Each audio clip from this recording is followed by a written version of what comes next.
देश के स्वतंत्रता दिवस के बहुत ही पावन और पवित्र अवसर पर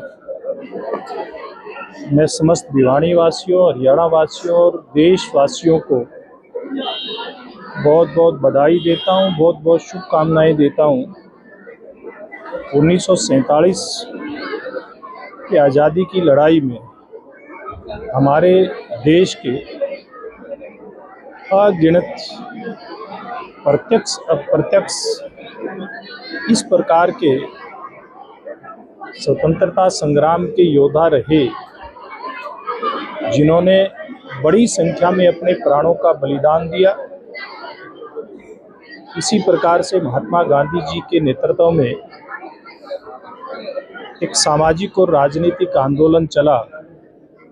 उसी के परिणाम स्वरूप आज हम सब ये स्वतंत्रता दिवस बहुत ही हर्ष और उल्लास के साथ मना रहे हैं।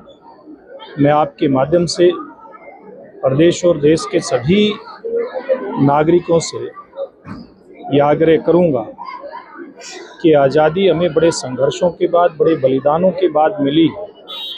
आइए इस बहुत ही पावन और पवित्र अवसर पर हम हमारे देश की एकता, अखंडता को अक्षुण्ण रखने का संकल्प लें।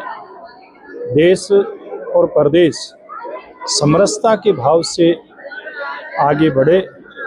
हम सब मिल करके देश को आगे लेकर के जाने में और 2047 जो देश की आज़ादी के 100 वर्ष पूरे होंगे, उस अवसर पर हम अपने भारतवर्ष को दुनिया का एक अग्रणी और विकसित राष्ट्र बनाने में अपना योगदान दें। सर, हरियाणा प्रदेश में जो है गैस्ट्रीशियन और एचकेआरएन उनको लेकर के जो कोर्ट की बाध्यताएं थी वो खत्म हो, क्या उनको रेगुलर किया जाए? दूसरी चर्चा ये भी पूरे प्रदेश में 1.5 लाख के लगभग कर्मचारी को किया जाए, तो क्या सिनेरियो, क्या लगता है सरकार? देखिए, जहाँ तक कर्मचारियों के कल्याण की बात है या बेरोजगार नौजवानों को रोजगार देने की बात है, तो हमारी हरियाणा सरकार ने 2014 से ही नए कीर्तिमान हरियाणा प्रदेश के अंदर स्थापित किए। हरियाणा प्रदेश के अंदर मैं कह सकता हूँ कि 2014 के बाद पारदर्शिता के आधार पर बिना किसी भेदभाव के मेरिट पर नौकरी देने का एक सिलसिला शुरू किया। उसके साथ साथ जो हरियाणा प्रदेश में ठेका प्रथा थी बहुत सारे विभागों के अंदर, उसको ख़त्म करके एचकेआरएन व्यवस्था के तहत उन कर्मचारियों को लेकर के आया गया, जिसके कारण से उनको जॉब सिक्योरिटी मिली है, उनका रोजगार सुनिश्चित हुआ है। और बहुत सारे ऐसे कर्मचारी भी हैं जिनकी मांगें, जो अभी कच्चे कर्मचारी जिनको हम कह सकते हैं, चाहे जिस प्रकार से गेस्ट टीचर की बात की, बहुत सारे मामले अभी कोर्टों के अंदर पेंडिंग है। और हमारी सरकार का नायब सिंह जी, जो हमारे हरियाणा के यशस्वी मुख्यमंत्री हैं, उनके नेतृत्व में प्रयास है कि कैसे हर वर्ग के कर्मचारियों का भला हो।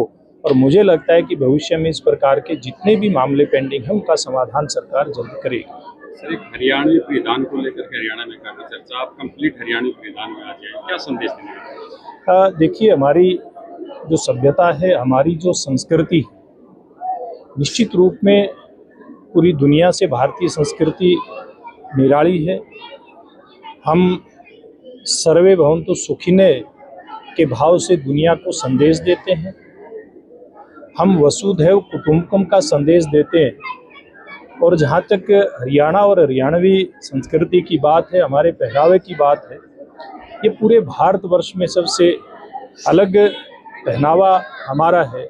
मैं समझता हूँ कि जो हमारी वर्तमान की पीढ़ी आधुनिक परिधान को अपना रही है, निश्चित रूप से कोई भी परिधान जिसको जो अच्छा लगता है वो अपनाए, लेकिन हमारी जड़ों से जुड़ा रहना हम सब हरियाणवियों के लिए बड़ा ज़रूरी है। अगर हम अपने जड़ों से जुड़ सकते हैं, जितना भी जुड़ सकते हैं उतना जुड़ना चाहिए। ज़्यादा जुड़ें, कम जुड़ें, जितना ज़्यादा हम अपने सभ्यता, संस्कृति और जड़ों से जुड़ेंगे, निश्चित रूप से समाज उतना ही आगे जाएगा।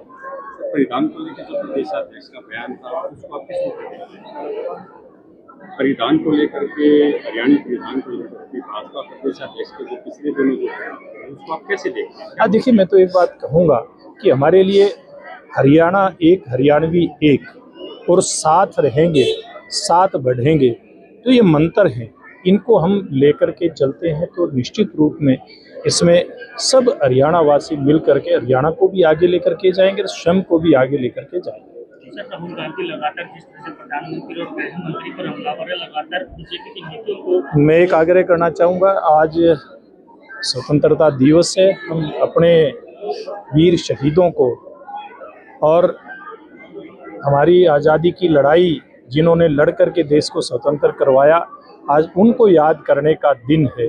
आज हम केवल अच्छी बात करेंगे तो अच्छा रहेगा, राजनीतिक बातों के लिए बहुत लंबा समय पड़ा है। धन्यवाद। से क्या अपील करेंगे सर? देखिए, जैन जी से मैं एक अनुरोध करना चाहूँगा कि दुनिया नई तकनीक से जुड़ रही है, नई तकनीक को अपनाना बहुत अच्छी बात है, लेकिन नई तकनीक को युग अनुकूल, देश अनुकूल और हमारी सभ्यता और संस्कृति के अनुकूल बना करके उसको अपनाएंगे तो मैं कह सकता हूँ कि हमारे देश का भविष्य, जो हमारी भविष्य की पीढ़ी है, तरुणाई है, जिसको आज की मॉडर्न भाषा में हम जैन जी कहते हैं, उसके हाथों में सुरक्षित है।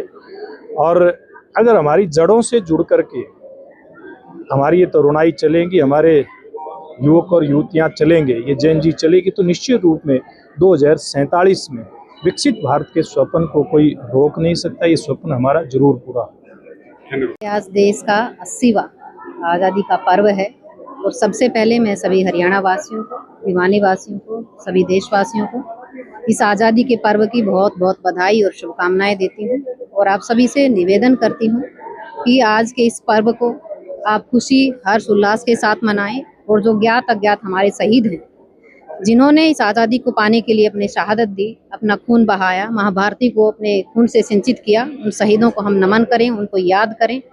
और आज भिवानी के गेम स्टेडियम में जिस तरीके से स्वतंत्रता दिवस के अवसर पर एक भव्य कार्यक्रम का आयोजन आज किया गया है, जिसमें हमारे माननीय सांसद सुभाष बराला जी यहाँ पर आए और बच्चों ने बड़े ही सुंदर आयोजन आज आज़ादी के पर्व पर यहाँ आयोजित किए। मैं सभी युवा पीढ़ी को बहुत बहुत बधाई, शुभकामनाएं देती हूँ और उनसे निवेदन करती हूँ कि आज़ादी के पर्व के साथ साथ जो विकसित भारत का हमारा संकल्प है, उस संकल्प को साकार करने के लिए हम सभी एकजुट होकर के एक दिशा में आगे बढ़ें।